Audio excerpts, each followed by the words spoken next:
तो इस वाले चैप्टर का जो इम्पोर्टेंट टॉपिक है पॉलिटिकल पार्टीज़ में, तो इसमें है नेशनल पार्टीज, स्टेट पार्टीज़। अगर इसका भी कंपैरिजन करेंगे तो नेशनल पार्टीज़ काफ़ी इंपॉर्टेंट है, इनका सिंबल, इनकी सन वगैरह आपके एग्जाम्स में आ सकती हैं, इसीलिए अलग से नेशनल पार्टी का ही पढ़ना है। ठीक है, चैप्टर में से तो बाकी तो आपने रीड कर ही लिया होगा, लेकिन ये जो इंपॉर्टेंट पार्ट है वो है नेशनल पार्टीज। डेमोक्रेसी के अंदर एक हम सिस्टम को फॉलो करते हैं, वो होता है फेडरल सिस्टम, जो वर्ल्ड में भी काफ़ी जगह पर फेमस है, फॉलो होता है। अगर ये फेडरल सिस्टम फॉलो है तो डेमोक्रेसी बिना पॉलिटिकल पार्टीज के नहीं चल सकती। तो इसके अंदर पार्टी जो प्रेजेंट होती हैं, क्योंकि फेडरल यूनिट का पार्ट है पार्टीज, अगर पार्टीज होंगी तभी इलेक्शन होगा, तभी हम वोट देंगे, तभी हमारे पास क्या आएगा, एक लीडर निकल के आएगा जो हमें लीड करेगा, जो हमारी सरकार को चलाएगा। तो कुछ कंट्रीज में पार्टीज बहुत ज़्यादा होती हैं, तो कुछ पार्टीज को हम नेशनल पार्टीज बोलते हैं, है ना, कुछ को हम स्टेट पार्टीज बोलते हैं। तो जो नेशनल लेवल पर पार्टीज होती है उन्हें नेशनल पार्टीज बोला जाता है। और नेशनल पार्टी को नेशनल पार्टी रिकॉग्नाइज करने का जो राइट होता है वो इलेक्शन कमीशन ऑफ इंडिया के पास में होता है। इलेक्शन कमीशन ऑफ इंडिया के पास ये राइट है कि वो किसी पार्टी को नेशनल पार्टी रिकॉग्नाइज कर सकता है एज पर कंडीशंस। के लिए कुछ कंडीशंस होती हैं, कुछ रिक्वायरमेंट्स होती हैं, ठीक है ना। जो इलेक्शन कमीशन होता है ना, वो लेट डाउन करता है वोट के बेसिस पर कि कौन सी पार्टी जो होगी वो नेशनल पार्टी होगी। तो अगर कोई भी पार्टी है वो कम से कम 6% टोटल वोट सिक्योर कर रही है किसी, अगर लेजिस्लेटिव असेंबली के अंदर इलेक्शन हो रहे हैं तो। अगर किसी पार्टी ने लेजिस्लेटिव के लिए इलेक्शंस पढ़ रहे हैं, उस इलेक्शन के अंदर उसने 6% वोट को सीक किया है, ठीक है ना, स्टेट के अंदर, और कम से कम 2 सीट उसने स्टेट पार्टी के रूप में उसने जीती हैं लेजिस्लेटिव असेंबली के अंदर। टोटल वोट का 6% वोट जीता है, मिला है उसको, और उसी लेजिस्लेटिव असेंबली के अंदर 2 सीट अगर वो जीत पाई है, ठीक है ना। या फिर अगर एक पार्टी कम से कम 6% उसने वोट जीते हैं लोकसभा के इलेक्शन के अंदर, ठीक है ना, या किसी, अगर स्टेट की बात करेंगे तो वैसे हमने देखा था कि टोटल 6% होने चाहिए अगर तुम्हारे लेजिस्लेटिव असेंबली के लिए वोट हो रहे हैं तो, और सीट 2 होनी चाहिए उस स्टेट के अंदर। अगर आप पूरा लोकसभा इलेक्शन में देखोगे तो लोकसभा के टोटल इलेक्शन में जितने वोट पड़े हैं उसके 6% वोट उस पार्टी को मिलने चाहिए। या अगर असेंबली की बात करोगे तो 4 स्टेट की असेंबली में उसे 6% वोट मिलने चाहिए। या तो लोकसभा के अंदर इलेक्शन हो रहे 6% वोट मिले, या 4 स्टेट की लेजिस्लेटिव असेंबली के अंदर जो वोट हो रहे हैं उनके अंदर 6% उसे वोट मिले, ठीक है ना। और कम से कम वो जो है किसी भी स्टेट लोकसभा के अंदर कम से कम 4 सीट वो अगर जीत जाती है तो उसे क्या बोलते हैं, नेशनल पार्टी बोलते हैं। 6% वोट उसे लोकसभा के इलेक्शन में मिल जाए, या फिर 4 लेजिस्लेटिव असेंबली के अंदर इलेक्शन हो रहे हैं तो उनके अंदर 6% वोट मिल जाए, या फिर वो लोकसभा के अंदर कम से कम 4 सीटें जीत जाए, तो उसे क्या बोलेंगे, फिर आप नेशनल पार्टी बोलेंगे। इस क्लासिफिकेशन के बेसिस पर 2019 तक अगर देखा जाता है तो कुछ नेशनल पार्टीज हैं जो रिकॉग्नाइज हो चुकी हैं। जैसे कि आपकी पहली जो नेशनल पार्टी है उसका नाम है ऑल इंडिया तृणमूल कांग्रेस। आपको क्या याद होना चाहिए कि AITC की फुल फॉर्म क्या है, आपसे जैसे पूछा जा सकता है कि what is the full form of AITC, आपको 4 ऑप्शन दे दिए जाएंगे, उनमें बहुत ही माइनर सी गलती होगी, किसी स्पेलिंग की गलती हो सकती है, किसी प्रोनाउंसिएशन में किसी भी तरीके से कैसी भी गलती हो सकती है, तो आपको फुल फॉर्म पता होना चाहिए। AITC की फुल फॉर्म क्या है, ऑल इंडिया तृणमूल कांग्रेस। इसकी स्थापना 1 जनवरी 1998 में हुई थी, लेटेस्ट पार्टी ही है। 1 जनवरी 1998 में इसकी स्थापना हुई है। इसको स्थापना करने वाली जो लीडर है वो ममता बनर्जी है, और इसकी स्थापना 1998 में हुई है, लेकिन इसे नेशनल पार्टी का दर्जा 2016 में जाकर के मिला है, ऑलमोस्ट 18 साल बाद, ठीक है ना। इस पार्टी का जो सिंबल है वो फ्लावर और ग्रास है। ये पार्टी फॉलो करती है सेकुलरिज्म और फेडरलिज्म को। वेस्ट बंगाल के अंदर ये अभी भी पावर में है 2011 से। अरुणाचल प्रदेश के अंदर, मणिपुर और त्रिपुरा के अंदर में भी ये पावर में रह चुकी है, ठीक है ना। जनरल इलेक्शन 2019 में इसने 4% वोट जीते थे, 22 सीट्स भी जीती थी लोकसभा के अंदर। उसके बाद दूसरी जो नेशनल पार्टी है आपकी वो है BSP की फुल फॉर्म क्या है, बहुजन समाज पार्टी। ये पार्टी कब फॉर्म की गई थी, 1984 में। बीजेपी बनी थी 1980 में, उसके 4 साल बाद ये बनी थी BSP 1984 में। इसके जो लीडर थे वो काशीराम थे, ठीक है ना। इन्होंने बहुजन समाज पार्टी में, और ये दलित, आदिवासी और OBC और रिलीजियस माइनॉरिटी को रिप्रेजेंट करती है। किसको करती है, दलित, आदिवासी, OBC और रिलीजियस माइनॉरिटी की। इसकी जो एस्पिरेशन हमें मिली है, ये हमें मिली है साहू महाराज की टीचिंग से, महात्मा फूले की टीचिंग से, पेरियार रामास्वामी नायकर की टीचिंग से, बाबा साहब अम्बेडकर की टीचिंग से।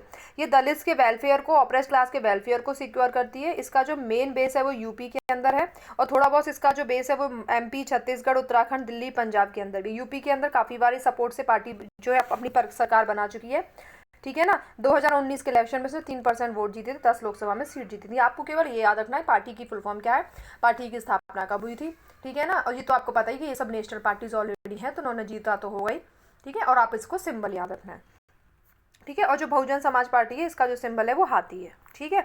उसके बाद भारतीय जनता पार्टी काफ़ी इंपॉर्टेंट है क्योंकि ये भी रूलिंग में चल रही है, ठीक है ना। ये अभी जो रूल कर रही है गवर्नमेंट जिसकी बनी हुई है वो भारतीय जनता पार्टी की है। इसकी फाउंडेशन 1980 के अंदर की गई थी।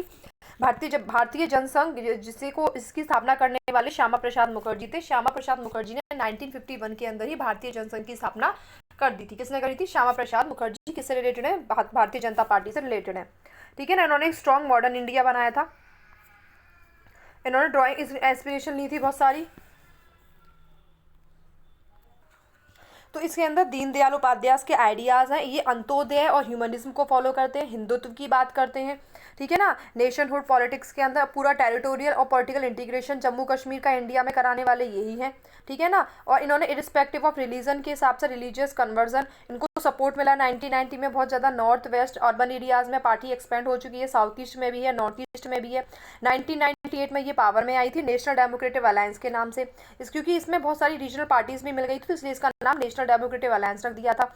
अब लार्ज पार्टी के रूप में ये 303 इसके मेंबर जीत के आए थे 2019 की लोकसभा इलेक्शन के अंदर, जो अभी तक हमारी सरकार में चले हुए हैं। अब 2024 में इलेक्शन होंगे तब बदलेगी, ठीक है। बदल भी सकती है, वापस भी आ सकती है, ये एज पर कंडीशंस के ऊपर डिपेंड करता है। उसके बाद आपकी इंपॉर्टेंट पार्टी है कम्युनिस्ट पार्टी ऑफ इंडिया, इसे CPI बोलते हैं। 1925 में हुई थी, काफ़ी पुरानी पार्टी है। कांग्रेस के बाद में अगर दूसरे नंबर पे आएगी तो यही आएगी, कम्युनिस्ट पार्टी ऑफ इंडिया 1925 की। ये मार्क्सिज्म और लेनिज्म की और सेकुलरिज्म को, डेमोक्रेसी को फॉलो करती है। सेकुलरिज्म का मतलब ये होता है किसी भी धर्म के साथ भेदभाव ना करना, सभी धर्मों को बराबर मानना, ठीक है ना। और उसके बाद में कम्युनलिज्म, इसने पार्लियामेंट्री डेमोक्रेसी के प्रमोट करने की, वर्किंग क्लास फार्मर पुअर्स को सपोर्ट करती है। लेकिन इस पार्टी वीक हो गई, तो वीक होने की वजह से स्प्लिटमेंट हो गया और एक नई पार्टी इसमें से निकल के आई 1964 में, वो थी communist party of India Marxism, है ना। इसकी प्रेजेंस अभी केरला के, वेस्ट बंगाल, पंजाब, आंध्र प्रदेश, तमिलनाडु के अंदर रह चुकी है, धीरे धीरे करके डिक्लाइन भी कर रही है। 2019 लोकसभा इलेक्शन में इसने काफ़ी अच्छा लिया। इस पार्टी को लेफ्टिस्ट पार्टी भी कहते हैं, ठीक है। क्योंकि लेफ्टिस्ट पार्टी वो होती है जो एग्जिस्टिंग सिस्टम को हटा करके अपना नया सिस्टम डिजिटलाइज करने की कोशिश करती है। ये लोग रेडिकल्स होते हैं। जो कंजर्वेटिव्स होते हैं या रिवॉल्यूशनरी होते हैं वो राइटिस्ट होते हैं, जो चेंज चाहते हैं या फिर बिल्कुल भी चेंज नहीं चाहते हैं। लिबरल्स वो होते हैं जो थोड़ा बहुत रिफॉर्म चाह रहे होते हैं। लिबरल्स पार्टी को सेंट्रिस्ट पार्टी बोला जाता है। जो आपकी बीजेपी पार्टी है वो राइटिस्ट है, वो रिवॉल्यूशनरी और कंजर्वेटिव्स है। और जो आपकी ये CPI है ये लेफ्टिस्ट है, ये चाहते हैं कि एग्जिस्टिंग सिस्टम को रूट से खत्म करके नए सिस्टम को स्टेबलाइज किया जाए। अब communist party of India marks system 1964 में स्टेबलाइज हुई है, ये तो अभी भी आपने देख लिया। ये लेनिज्म को फॉलो करते हैं, सोशलिज्म, सेकुलर डेमोक्रेसी को फॉलो करते हैं, इंपीरियलिज्म और कम्युनलिज्म के अपोज में है। डेमोक्रेटिक इलेक्शन में यूजफुल, मीनिंगफुल, हेल्पफुल होता है, securing objectives, social economic justice प्राप्त करना है। West Bengal, Kerala, Tripura, specially poor, factory workers, farmers, agriculture labourers, है ना, इन सब लोगों को बहुत सपोर्ट करते हैं ये लोग। नई इकोनॉमिक पॉलिटिक्स लेकर आए जिसमें फॉरेन कैपिटल का फ्री फ्लो होता है, ठीक है, और गुड्स आते हैं कंट्रीज के अंदर। इसकी जो पावर है वेस्ट बंगाल में काफ़ी लंबे समय तक रही है, 34 ईयर तक रही है। 2019 के इलेक्शन में इसने 3 सीट और 1% वोट जीते हैं। INC जो इंडियन नेशनल कांग्रेस सबसे पुरानी पार्टी है, काफ़ी पॉपुलर पार्टी है। 1885 में इसकी स्टेबलाइजमेंट हुई थी। हमारी ये नेशनल स्टेट लेवल दोनों लेवल पर इसने काफ़ी इंडिया के इंडिपेंडेंस के बाद भी काफ़ी रूल किया है। इसको जो लीडर थे पहले जवाहरलाल नेहरू थे भारत को आज़ाद होने के बाद में, और ये तब से ही रूल करती हुई आ रही है, ठीक है ना। 1977 तक इसने काफ़ी बेहतरीन तरीके से रूल किया था। उसके बाद में जो आपकी इंपॉर्टेंट है 1980 से 1989 के बाद फिर बनी। 1989 का इसका सपोर्ट डिक्लाइन होना शुरू हो गया नेशनल इंडियन कांग्रेस का, ठीक है ना। उसके बाद में ये जो पार्टी थी धीरे धीरे करके सेंट्रिस्ट पार्टी बनने लगी, यानी कि सेंट्रिस्ट का मतलब लिबरल होने लगी। ये रिफॉर्म, सेंट्रिस्ट पार्टी के अंदर ये कांग्रेस पार्टी आती है जो लिबरल्स है, जो रिफॉर्म करना चाहते हैं। ना तो ये राइटिस्ट है ना ही लेफ्टिस्ट है। मैंने अभी भी तुम्हें बताया राइटिस्ट वो लोग होते हैं जो कंजर्वेटिव्स होते हैं, या तो बिल्कुल चेंज चाहते ही नहीं है, वैसे का वैसे रहना चाहते हैं, या फिर रिवॉल्यूशनरी चेंज चाहते हैं, थोड़ा बहुत चेंज चाहते हैं, थोड़े समय में लंबा चेंज चाहते हैं, वो होते हैं राइटिस्ट। लेफ्टिस्ट वो होते हैं जो अभी एग्जिस्टिंग सिस्टम है उसे उखाड़ फेंक करके नया सिस्टम स्टेबलाइज करना चाहते हैं। उनकी सोच ऐसी होती है। रेडिकल्स जो होते हैं वो लेफ्टिस्ट होते हैं। सेंट्रिस्ट वो होते हैं जो लिबरल्स होते हैं, जो एग्जिस्टिंग सिस्टम को ना तो उखाड़ना फेंकना चाहते हैं, ना ही उसको बिल्कुल सेम रहना देना चाहते हैं, बल्कि उसमें रिफॉर्म चाहते हैं। तो ये पार्टी क्या है? सेंट्रिस्ट पार्टी है, आइडियोलॉजिकल बेसिस पे। जो INC ने सपोर्ट करा है इसमें इकोनॉमिक रिफॉर्म लेकर के आई है। यूनाइटेड प्रोग्रेसिव अलायंस के नाम से भी इसे बोलते हैं, क्योंकि जब छोटी छोटी पार्टीज इसमें और मिल गई थी तो इसे यूनाइटेड प्रोग्रेसिव अलायंस बोलते हैं। UPA की फुल फॉर्म याद रख लेना। और NDA बाद में बन गया था नेशनल डेमोक्रेटिक अलायंस, जो BJP के अंदर बना था, ऐसे ही इसके अंदर है। 2004 से 2019 तक इसने रूल किया। 2019 के लोकसभा इलेक्शन में ये 19% वोट के साथ 52 सीट के साथ जीत करके आई थी, यानी लार्जेस्ट अपोजिंग पार्टी बन के आई थी लोकसभा में। लास्ट जो आपकी पार्टी है वो है नेशनलिस्ट कांग्रेस पार्टी, ये 1999 में फॉर्म हुई थी, ठीक है ना। और गांधीयन सेकुलरिज्म को फॉलो करती है, गांधी के जस्टिस को, गांधी ने जो फेडरलिज्म दिया, इक्वलिटी दिया, उसको फॉलो करती है ये, ठीक है ना। और ये सिटीजन, और ये मेजर पार्टी है, महाराष्ट्र के अंदर है। इंडियन नेशनल कांग्रेस जो है, सॉरी नेशनलिस्ट कांग्रेस पार्टी जो है, नेशनलिस्ट कांग्रेस पार्टी आपकी अलग है और इंडियन नेशनल कांग्रेस आपकी अलग है। वो 1885 में स्टेबलाइज हुई थी और ये 1999 में, यानी कि जब आपकी ऑल इंडिया तृणमूल कांग्रेस आई थी उसके एक साल बाद ही आपकी नेशनलिस्ट कांग्रेस पार्टी आई थी, ठीक है ना। महाराष्ट्र, मेघालय में, मणिपुर, असम में काफ़ी मेजोरिटी में ये पार्टी है, ठीक है ना। और 2004 से ये यूनाइटेड प्रोग्रेसिव अलायंस के कांग्रेस के साथ में मिलकर के बना रही है पार्टी है। लोकसभा के 2019 के इलेक्शन में 1.4% वोट और 5 सीट के साथ में ये जीत गई थी। तो ये क्या था, इंपॉर्टेंट पार्ट आपका क्या था इसमें, नेशनल पार्टीज, ठीक है। अब आपको सब दूसरा जो इंपॉर्टेंट चीज़ है वो आपकी क्या है, पार्टीज में रिफॉर्म, ठीक है ना। पार्टीज का जो रिफॉर्म है उसको आपको देखना है, ठीक है। स्टेट पार्टीज के बारे में आप पढ़ लेना, इतना ज़्यादा इंपॉर्टेंट नहीं है क्योंकि स्टेट पार्टीज बहुत सारी हैं, उनको याद रख पाना भी इंपॉर्टेंट नहीं है, सॉरी याद रख पाना पॉसिबल नहीं है। तो आपको जो इंपॉर्टेंट चीज़ है वो याद रखनी है। तो आपको अब क्या देखना है, आपको देखना है पार्टीज में आपको क्या क्या रिफॉर्म्स करने हैं या क्या क्या रिफॉर्म आपकी पार्टीज के अंदर होने चाहिए, तो ये इंपॉर्टेंट है। तो जिसमें सबसे पहला जो पॉइंट है आपका जो कि इंपॉर्टेंट है वो है कि द कॉन्स्टिट्यूशन को हमें अमेंड करना चाहिए कि जो एमएलए और एमपी इलेक्ट होकर के आ रहे हैं, जो चेंजिंग पार्टीज आ रहे हैं, हम उनको अमेंड करें कि क्योंकि इलेक्टेड रिप्रेजेंटेटिव जो होता है ना वो डिफेक्शन के ऑर्डर में जाना चाहिए, यानी कि ऐसा ना होना चाहिए कि हर एमपी हर एमएलए अपनी मर्जी के मुताबिक वो अपॉइंट होकर के तो आए किसी और पार्टी से, उसको अच्छा ही लग रहा तो उसको छोड़ के दूसरे में चला जाए, दूसरे को छोड़ के पहले में चला जाए। तो इन सब चीज़ों को हमें रोकने के लिए कि वो अब जिस पार्टी का मेंबर बन के चुन करके आया है वो उसी पार्टी का ही मेंबर बन करके रूलिंग तक रहे, जब तक उसका कार्यकाल है तब तक वो रहे, इसके लिए। और दूसरी बात ये है कि वो मिनिस्टर बनने के बाद में पैसे के लिए काम ना करे, ठीक है ना। ऐसा ना करे कि उसे कहीं और से ज़्यादा मिल रहा है तो उधर चला जाए, ऐसा ना हो, इसके लिए मैं डिफेक्शन लॉ लेकर के आए, ठीक है। जिससे कि जो एमपी और एमएलए जो अपनी पार्टीज को चेंज करते रहते हैं, अगर उन्हें लगता है कि उनके इलेक्शन, उनको जब ये लगता है कि ये पार्टी जो है लेजिस्लेटर में अपनी सीट कम हो रही है इसकी, तो वो दूसरी पार्टी में जाके चले जाते हैं, इसको डिफेक्शन कहते हैं, ठीक है ना। तो ये बहुत ज़्यादा डिफिकल्ट हो जाता है एमपी और एमएलए के, जिसके कि पार्टी जो है कभी भी सत्ता से गिर जाए, क्योंकि जब उसके एमपी एमएलए अपनी पार्टी को छोड़ देंगे तो वो सत्ता से गिर भी सकती है।